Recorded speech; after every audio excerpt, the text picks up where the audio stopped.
नमस्कार साथियों, मेरा नाम है मेघा हिंदुस्तानी और आप देख रहे हैं द न्यूज लॉन्चर।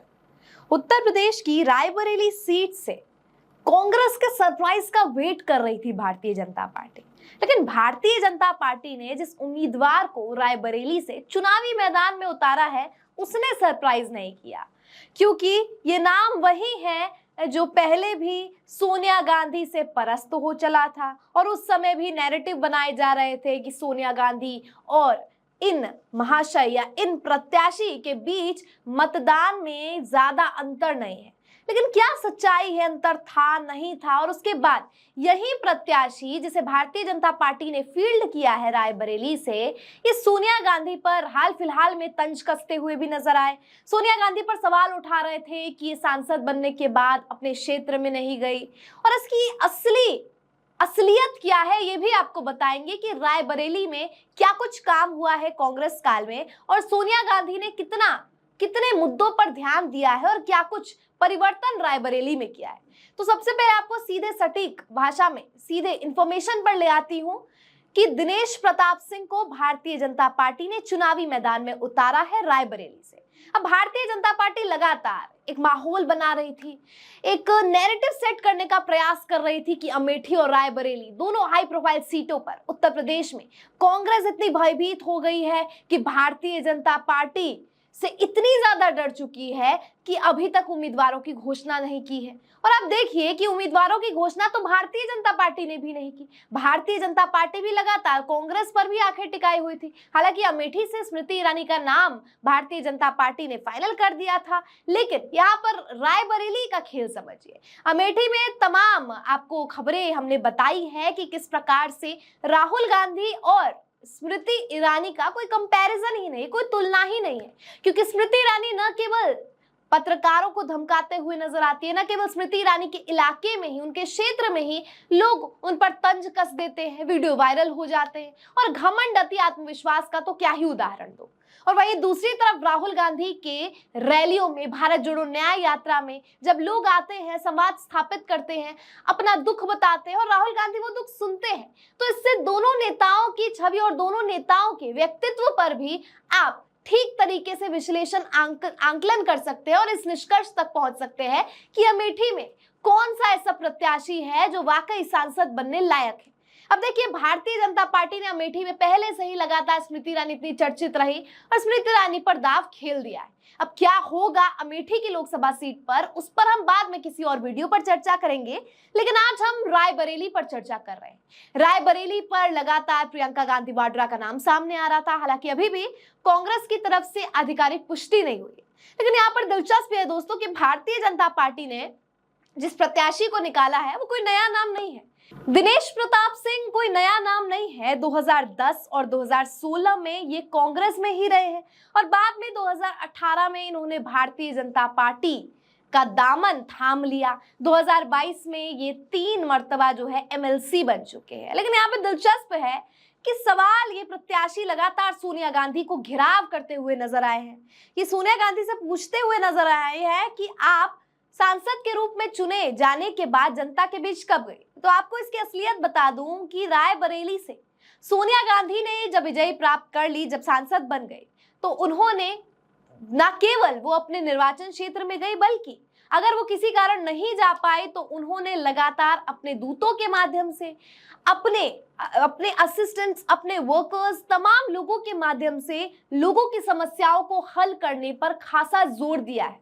रायबरेली क्षेत्र की अगर मैं बात करूं तो सड़क की समस्या काफी गंभीर रही है और 2019 के चुनावों में ये एक बड़ा मुद्दा भी था। शिक्षा, रोजगार, सड़क, पानी, निकासी व्यवस्था, ये 5 मुद्दे थे जो 2019 में रायबरेली का प्रमुख, जो कहते हैं जिस प्रमुख मुद्दों पर चुनाव हुआ था। लेकिन यहां से उस समय भी 2019 की मैं बात कर रही हूं, भारतीय जनता पार्टी की तरफ से दिनेश प्रताप सिंह ही चुनावी मैदान में थे और उस समय किसको कितना वोट और कितनी प्रतिशत मिले वो आपको बताती हूँ। स्क्रीन पर नजर डालिए। सोनिया गांधी को 2019 के चुनाव में रायबरेली से कुछ 5,34,918 कुल वोट मिले हैं, जो कि 55.78 वोट प्रतिशत है। वहीं दिनेश प्रताप सिंह को 3,67,740 वोट मिले हैं, जो कि 38.35% है। और ये अंतर आप साफ देख सकते हैं कि अंतर है। और ऐसे में ये कहना, कुछ अखबार, कुछ मीडिया का ये कहना और सत्ताधारी पार्टी का भी ये कहना कि सोनिया गांधी को नेक टू नेक कंपटीशन दिया है, टक्कर दिया है, सारी बातें फर्जी है, बेबुनियाद है। दरअसल उस समय भी सोनिया गांधी, अगर आप इस बात को मान भी रहे हैं कि सोनिया गांधी उतना ज्यादा एक्टिव नहीं भी नजर आई, लेकिन उसके बावजूद लोगों का प्रेम, लोगों का विश्वास जीतने में वो सफल रही है। सोनिया गांधी 2019 में और इससे पहले भी 2014 में चुनाव लड़ चुकी है, और इससे पहले ये कांग्रेस का ही गढ़ हमेशा से रायबरेली होते आया है। इससे पहले इंदिरा गांधी ने भी इसी सीट से चुनाव लड़ा था और सांसद के रूप में चुनी गई थी। अब बात है 2024 की। हमने देखा कि दिनेश प्रताप सिंह लगातार बयानबाजी अभी भी करते हुए नजर आ रहे हैं, जबकि अब फ्रंट फुट पर प्रियंका गांधी वाड्रा नजर आ रही है।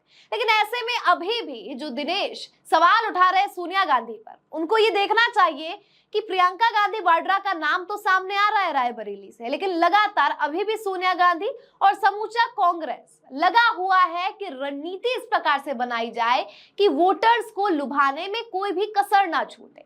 और इसी सिलसिले में और इसी रणनीति के तहत लगातार मैंने वीडियोस में बताया है, स्पेशल 24 का गठन किया गया।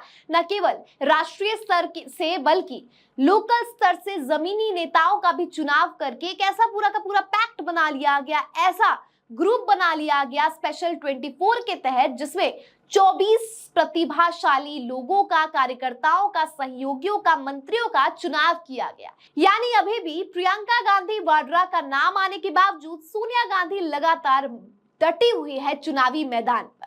न केवल उन्होंने 2019 की चुनाव में जीत प्राप्त करके लोगों के लिए काम किया, इससे पहले भी कारखाने बनाने का भी काम किया गया है। और अब ऐसे में दिलचस्प हो जाता है कि दिनेश प्रताप सिंह को तो भारतीय जनता पार्टी ने उतार दिया है मैदान में, लेकिन अब समझते हैं कि आखिरकार रायबरेली का जातीय समीकरण क्या है।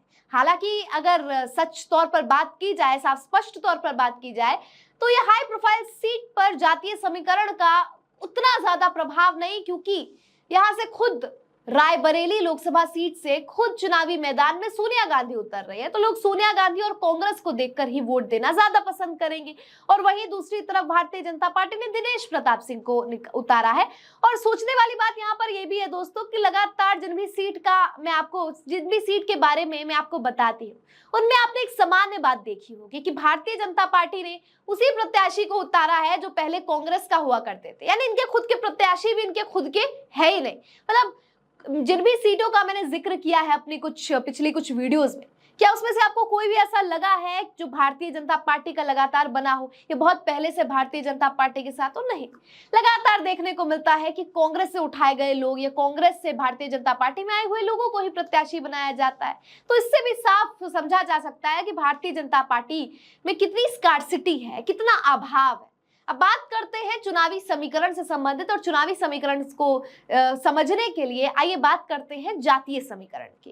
रायबरेली लोकसभा सीट में जातिगत समीकरण की अगर बात की जाए तो यहाँ पर ब्राह्मणों की संख्या 11% है, ठाकुर 9%, यादव 7%, एससी 34%, मुसलमान 6%, लोध 6%, कुर्मी 4% और अन्य 23% है।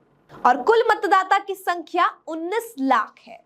इससे साफ तौर पर समझा जा सकता है दोस्तों कि जातीय समीकरण के बारे में मैंने आपको बता दिया, और यह भी बता दिया कि भारतीय जनता पार्टी ने जिस प्रत्याशी को निकाला है वो कुतर्क किस प्रकार से करते हैं और अपनी ही बातों में फंसते हुए भी नजर आते हैं। क्योंकि सोनिया गांधी अभी 2024 के चुनाव में भी जो उनका स्पेशल 24 के तौर भी रणनीति के तहत सामने आना है, और न केवल सामने आना है बल्कि चुनावी प्रचारों में हिस्सा लेना है, अपने आप में बहुत कुछ बयां कर देता है कि कांग्रेस पार्टी अपने गढ़ की सीट को भी लेकर कितनी ज्यादा गंभीर है। भारतीय जनता पार्टी जैसे फॉर ग्रांटेड नहीं है। आप रायबरेली और अमेठी दोनों लोकसभा सीटों की तुलना करेंगे तो मालूम होगा कि अगर अमेठी पर स्मृति ईरानी की जीत पिछली बार हुई थी तो भारतीय जनता पार्टी कितनी इतनी ज्यादा अति आत्मविश्वास से भरी हुई है, इतने घमंड में चूर है, जनता के बीच जाना छोड़िए, अगर जनता के बीच जाया जाता है तो क्या ड्रामे होते हैं वो भी आपने देखा है। जनता खुद जो है पोल खोलने का काम भारतीय जनता पार्टी की करती है। वहीं रायबरेली की अगर मैं बात करूं तो जनता के बीच जाने को लेकर सोनिया गांधी का घेराव किया जा रहा है, जबकि वास्तविकता तो ये है कि रायबरेली में काफी काम हुए हैं। न केवल सोनिया गांधी बल्कि सोनिया गांधी अपने कार्यकर्ताओं को भी जमीनी स्तर पर भेजती है और निरीक्षण भी किया जाता है, समस्याएं सुलझाई भी जाती है और सारे प्रोजेक्ट्स पर बकायदा काम किया जाता है। लेकिन यही दिनेश प्रताप सिंह को क्या अमेठी नजर नहीं आता? क्या भारतीय जनता पार्टी को अमेठी नजर नहीं आ रहा कि अमेठी में स्मृति ईरानी ने कुछ काम किया है, नहीं किया है, या केवल चुनावी प्रचार के समय इस प्रकार की बयानबाजियां कर रही है? दोस्तों, साफ है कि उत्तर प्रदेश की 80 लोकसभा सीटों में जिस प्रकार से भारतीय जनता पार्टी की स्थिति बनी हुई है और जिस हिसाब से अखिलेश यादव और कांग्रेस लगातार चुनावी प्रचार के जरिए अपने परिवार, पूरा का पूरा यादव परिवार मैदान में है, न केवल यादव परिवार। कल मैंने आपको पप्पू यादव के बारे में भी बताया कि पप्पू यादव भी कह रहे हैं कि अमेठी से अगर राहुल गांधी चुनाव लड़ेंगे तो वो भी गिलहरी की भूमिका निभाएंगे, यानी कि यहाँ पे इंडिया अलायंस के प्रति लोगों का, कार्यकर्ताओं का और तो और बाकी नेताओं का और साथ ही पार्टियों का भी जो सहयोग नजर आ रहा है, इससे साफ है कि उत्तर प्रदेश में भारतीय जनता पार्टी की स्थिति कुछ बेहतर नहीं है और इनका अति आत्मविश्वास ही है जो इनको ले डूबेगा। न केवल जातीय समीकरण की अगर मैं बात करूं तो जाट, ब्राह्मण, राजपूत, तमाम उच्च जात जो है वो ऑलरेडी नाराज है और ऐसे में ये ओबीसी को तोड़ने के लिए नफरती भाषण के जरिए मुसलमानों को अलग करना चाह रहे हैं ताकि इनको नॉन मुस्लिम वोट जो है वो प्राप्त हो जाए ओबीसी के। लेकिन ये जो भी षड्यंत्र और जो भी साजिशें भारतीय जनता पार्टी रणनीति के नाम पर रच रही है वो पूरे की पूरी फ्लॉप होने वाली है, क्योंकि इस बार भी रायबरेली या फिर अमेठी या पूरा का पूरा उत्तर प्रदेश में जो भी लोकसभा सीटें हैं, लोग चुनावी मुद्दे और चुनाव में लोगों के चुनावी प्रचार को देखकर किया जाएगा कि किस तरीके से वोटर्स को लुभाया जा रहा है, किन मुद्दों पर बातें की जा रही है, ना कि नफरती भाषण और ये बयानबाजी से संबंधित। तो क्या लगता है आपको दोस्तों, उत्तर प्रदेश की ये सीट रायबरेली पर क्या अंजाम होने वाला है और कौन सा लोकसभा प्रत्याशी इस सीट पर बाजी मारने वाला है? कमेंट सेक्शन के जरिए अपनी राय मुझ तक पहुंचाइए। फिलहाल मुझे दीजिए इजाजत, मिलती हूँ आपसे ऐसे ही वीडियोस के साथ। धन्यवाद।